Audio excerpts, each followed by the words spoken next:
Welcome to this podcast on digital responsibility. There's a vibrant community across the world at the moment driving forward corporate digital responsibility, which includes a range of aspects from digital ethics, digital for the environment, sustainability, digital well-being, inclusion, accessibility, and more. My name is Rob Price, one of the founders of Corporate Digital Responsibility back in 2017. If you'd like to know more, have a look at the website corporatedigitalresponsibility.net. Hello and welcome to Season 2, Episode 8 of the Corporate Digital Responsibility Podcast. I'm your guest host, Michelle, and today's topic is incredibly important for the world that we live in today. It's corporate digital responsibility done right, discussing the impact created by truly inclusive digital initiatives. So the three of us will be discussing socioeconomics, race, identity, and how CDR, diversity and inclusion, and corporate social responsibility initiatives have shaped our lives for the better. So I'm your host, Michelle, as I said. Thank you very much, Rob and Chris, for having me. I'm joined by Rotimi Soyombo and Percy Lister. So let's do a round of introductions. Timmy, do you want to introduce yourself first and tell us a bit more about who you are, where you come from, and why you're interested? Firstly, thank you for the invitation to jump on a podcast, Rob. Really looking forward to the conversation. Think it'll be a great one. My background is I graduated from the University of Nottingham about 4 years ago from the business school, then went on to have a career at a payments technology company, Worldline, in the roles of product manager and then lean consultant. And I guess my time in that space played a big role in getting me to where I am now, which is about to launch a tech product, which I'll probably talk a bit more about on this call. And it was a really interesting period as well with regards to some of the work I did there in and around diversity and inclusion as it pertains to race, and trying to help people understand a bit about Black culture, some of our lived experiences, and educate them on that front. That sounds really exciting, and I can't wait to hear more about your new venture. Roger, do you want to tell us a bit more about yourself? Yeah, of course. First of all, obviously, thanks, Michelle, and thanks, Rob, for inviting me on this podcast. Really looking forward to the conversations. My name is Percy Lister. I was born in Sri Lanka, raised in Italy, and moved to London like 10 years ago. My background, I graduated in 2019 at Imperial College London. I did chemical engineering. And then for the last 2 years now, I've been working at Barclays, so in the investment banking side of things. But obviously, the reason why I was really kind of looking forward to joining the podcast is because I've been involved, pleasure of being involved in a number of organizations that have, worked with social mobility issues and especially helping young people in terms of mentoring and access to opportunities. So obviously, digital opportunities are so important for this. Brilliant. And just a bit more about myself. I'm Michelle. I graduated from King's College London with a degree in geography. I then went on to get a master's from the London School of Economics in environment and development.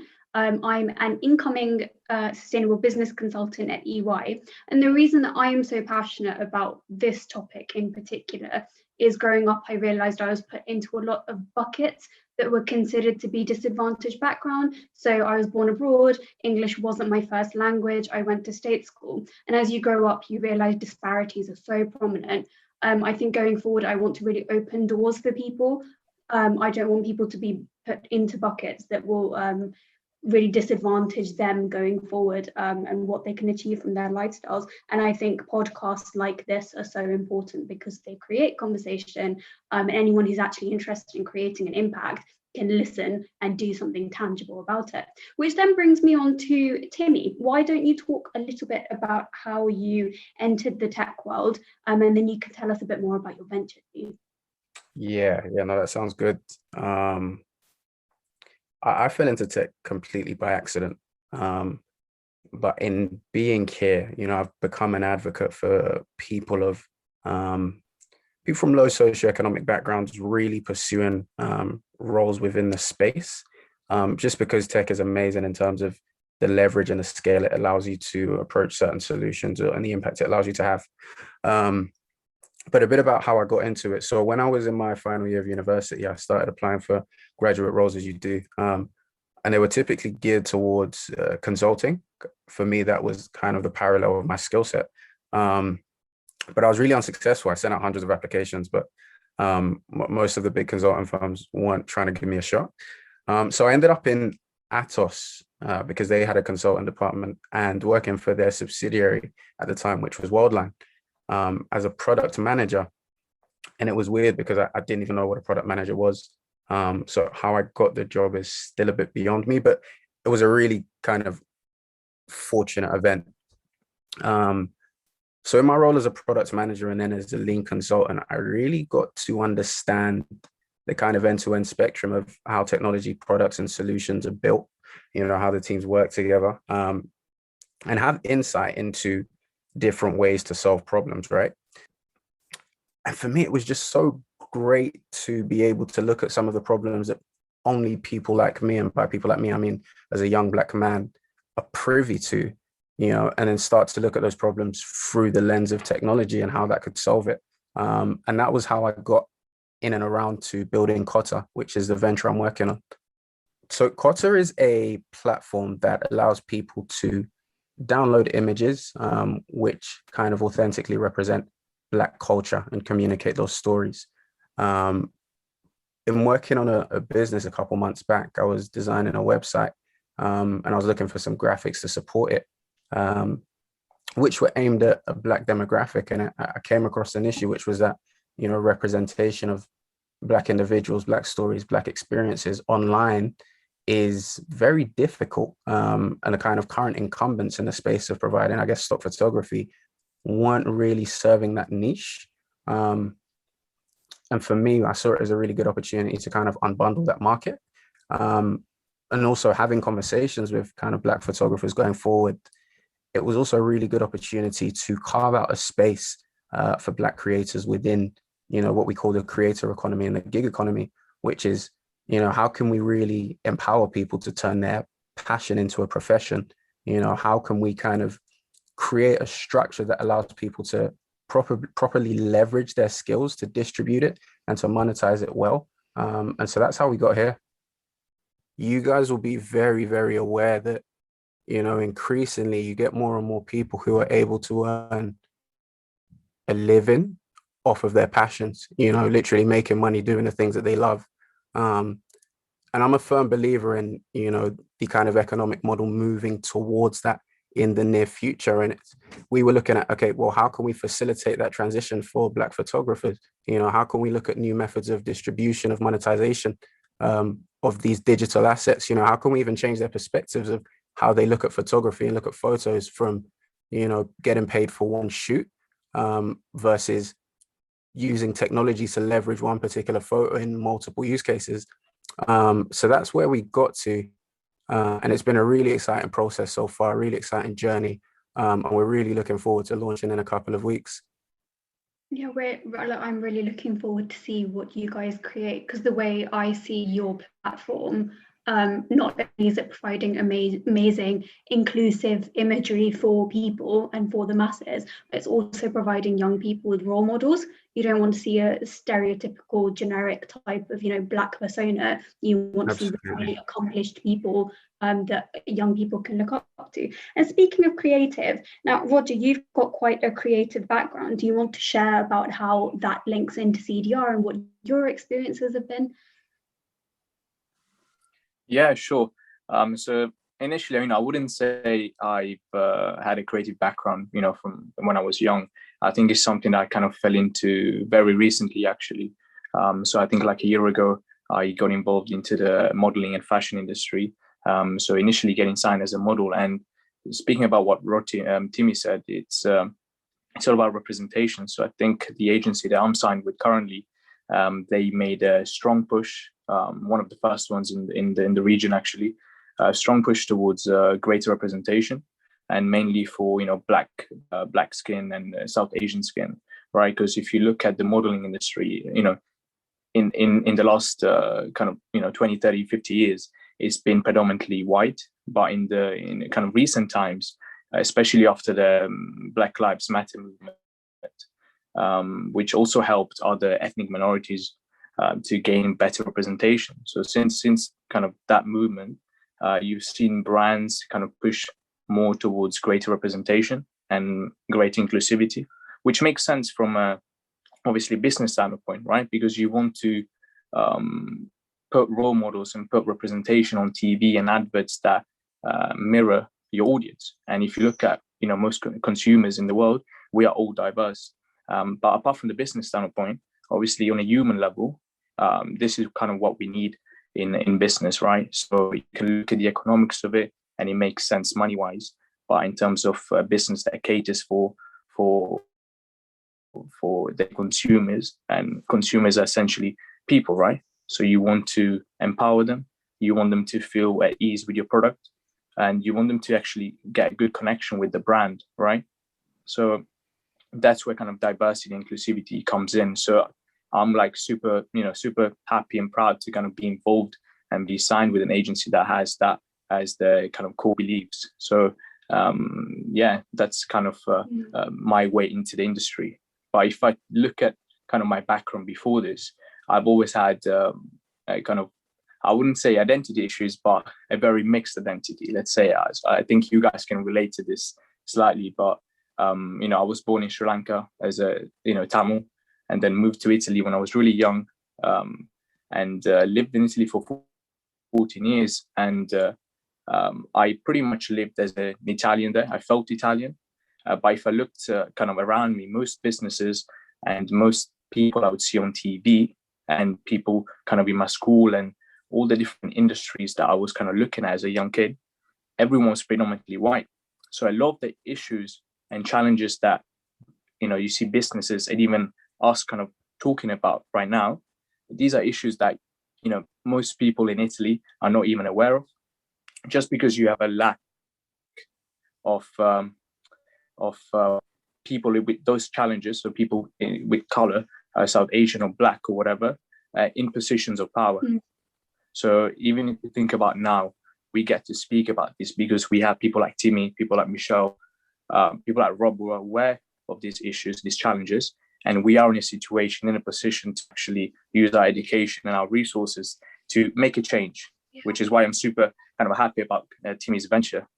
Yeah, it's a great thing, and I completely agree with you. So if I share my perspective on these things, I came to England when I was about 4, not knowing a word of English, and like went to a state school. I realized growing up, and I think the moment of realization for me was my first day at university, where two worlds collided. You had one half of maybe even 3/4 of the room, our lecture theatre was like 200 people, private school, really privileged luxury lifestyles. Their parents were partners at big fancy firms, whereas I'd come in from a very standard state school, did really well in life, but had no idea about what the outside world held. And I remember applying for jobs near graduation thinking, oh my God, I don't even know what professional services is. And there's so many of my friends that have parents that work in the UN, are partners at the Big Four and stuff. And I think the way that CDR links in for me is very much in the CSR side of things. So what do corporate social responsibility initiatives actually have to entail? And I think this is where the likes of the Bright Network, SEO London, Barclays Life Skills, which are like these job diversity inclusion websites that promote people from disadvantaged backgrounds to get involved, to get mentorship, and to get access to pathways they would never have. And I can truly say, if it wasn't for CDR and CSR initiatives, I wouldn't have got a job at Deloitte. I wouldn't be the person that I am today. I wouldn't have the skill set. And I think, linking this back to the title of this podcast and what we're trying to achieve, it's about opening doors, and it's about setting an example of what corporate digital responsibility done right looks like, and the impact that it creates on a day-to-day basis. Whether that's diversity in what we see, whether that's diversity in what we have access to, or whether it's diversity in what we feel, I think that's really important. But one thing I'm always curious about is, I guess, what drives people to choose the careers or the industries in which they work in. So yeah, I'd just be interested in hearing kind of both of your stories as to how you ended up at Deloitte and then I think Alchemy, and how you ended up at Barclays, Roger, or what drove you to kind of want to work there? Yeah. So, Roger, do you want to go first? Yeah, sure. Yeah, it's a good question. It's a tough one to answer, if I have to be honest, but I'll give it my best shot. When I lived in Italy, if you look at kind of the industries that people would be looking into straight after university, they're very slim compared to the UK. And the reason for that is in the south of Italy, predominantly, a lot of the jobs are very much through recommendations, right? So you have a lack of opportunities. On top of that, you have a great demand for jobs. And then on top of that, you have the fact that you need a recommendation to get jobs, because a lot of businesses in Italy, at least, are family owned. So I think, in my opinion, that was probably the biggest challenge there. So when I kind of moved to London, a whole new world kind of opened up, right? Because of the access to a great access to the internet, a great access to digital services. You had charities like SEO and Upreach that provided with a lot more information. So that's when I kind of realized, okay, it's not just engineering, it's not just becoming a teacher or a policeman or a fireman. I can actually join the financial industries, in financial service industries like mergers and acquisition, which is a very competitive industry to be in. And if you look at Italy, that's it's a very small, minute industry. Very much closed off to most of graduates in the country. You need to be from Bocconi or from Sapienza, which are top elite universities in Italy. So I think what drove me to join financial services was mainly that challenge. So I think because I came from a place where I wasn't expected to join these big places, I felt like a commitment to myself and to prove it to myself and my family that, I could do better than what I was meant to be. If you look at the stats, I think Mishal said it very nicely. Like, I couldn't speak English. I'm a current carer, living council housing, free school meals. So for me, it was that personal drive. If I can do it, then, my friends and, young people that I mentor and work with, they can do it too. So yeah, that's kind of a short answer. I don't think it was short, but I tried. No, it was a really insightful one, though. Thank you for sharing. Yeah, and I think mine's a continuation of that, to be honest, as well. Like coming here, the background that I have, I'm an only child, again, went to the same school as Roger. I've had a lot of similar experiences growing up. Things for us are hard, really, really hard. We have to experience things the hard way. We have to do things alone. We have to learn in a really difficult way.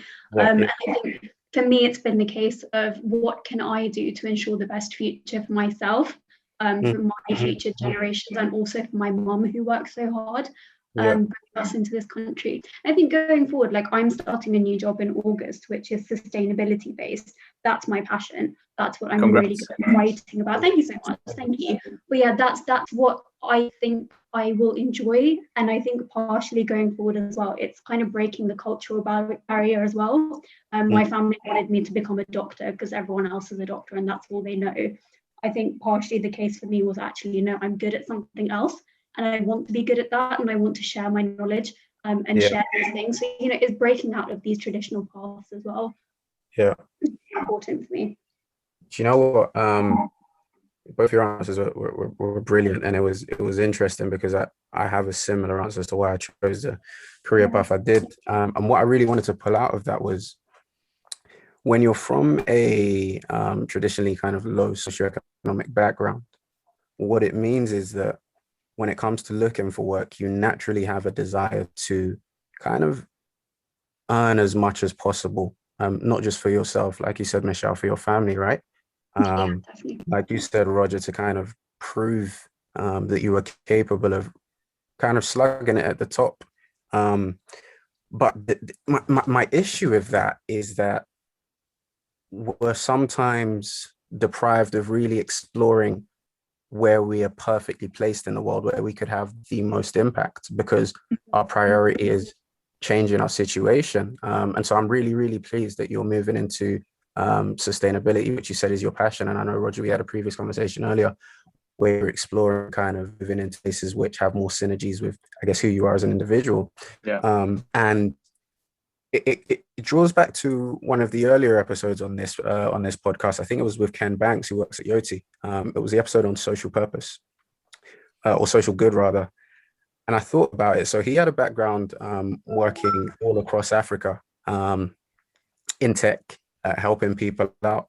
And I was just curious in a sense of tech is this kind of big lever, which, as we mentioned, kind of accelerates social good. But what I asked myself is, how many people are there like Ken who go out of their way to find other people's problems or other demographics problems and use technology to solve that? Because if we only have, I guess, white people with backgrounds and exposures to technology, then you're sort of dependent and reliant on them to solve problems. And the issue with that is that, white people don't have the same lived experiences that people of color do. And so their scope and visibility of which problems to solve is probably limited, which is why I'm really passionate about kind of more people of color getting into roles that they love, especially within technology, and paying it forward, for people coming behind us to show that this is a viable route, and you can do a lot in this space. Yeah, I completely agree, and that's such a smart point to make, because I think that's also the idea that it may not even be the color of your skin. You could have someone else who is socioeconomically disadvantaged, who is able to rise up in the ranks and bring their community and their wider family with them, increase that knowledge, increase that scope and the access they have to a perceived better life. And I think that's such a smart point. I completely agree. I fully agree. I think me and Timmy were talking about this, and we both agreed on one point, which was, if you look at diversity, okay, you can look at diversity of color and diversity of social classes, right? But ultimately, both of these and millions other factors both combine to diversity of thought, right? Which is such a important value to have as a company, or even as a person trying to solve a problem, right? I think with kind of Timmy's company, for example, his startup, if Timmy, I don't think if someone was white and was trying to get involved in the industry, they probably wouldn't solve this particular problem, right? It would be tough for them to identify this issue unless they had a team or were talking to people who were black, who had this exact problem, right? Absolutely. And I think maybe we can round it off and say that in order to be truly inclusive, you have to be truly inclusive and use technology and use platforms to understand about people's problems, issues, do something about it. Yeah, and I just kind of top that up with it starts with things like this. It starts with conversation. Because and this is a lesson I learned at Worldline. It wasn't that people were racist, it's that people didn't know, they hadn't been exposed to some of the issues that other people face, right?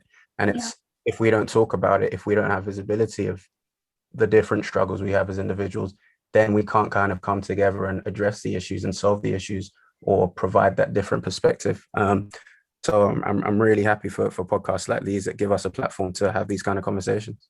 Definitely. Yeah, definitely agree. I think conversations like these and platforms like this, they make people comfortable with speaking about these personal issues, because sometimes you feel like you might be either kind of scared to talk about this because you might say the wrong thing, but having those conversations just helps future employees, students, and young people realize, these struggles I'm having as a young person, these are struggles that even an employer is having, an employee or someone who's kind of older than me is having as well. So that, if I was a young person listening to this podcast, I would feel quite kind of confident, or at least at peace that, my issues are also the issues of someone that kind of looks at me 10 years down the line, let's say. That makes a really good concluding point, to be honest. I think hats off to Chris and to Rob for running discussion points like this and allowing people like us to share our views on the world. And it's one of those things, if you happen to be a big corporation or you're heading up a new operational change or diversity inclusive initiative, within your organization, please make time to listen to podcasts like these. Please make time to understand wider issues in the world, and please make time to try and resolve those issues in meaningful ways. So if we haven't got anything to add, I think that's been an amazing discussion, and thank you again so much for speaking, Roger and Timmy, and thank you again, Rob and Chris, for having us. Thanks, guys.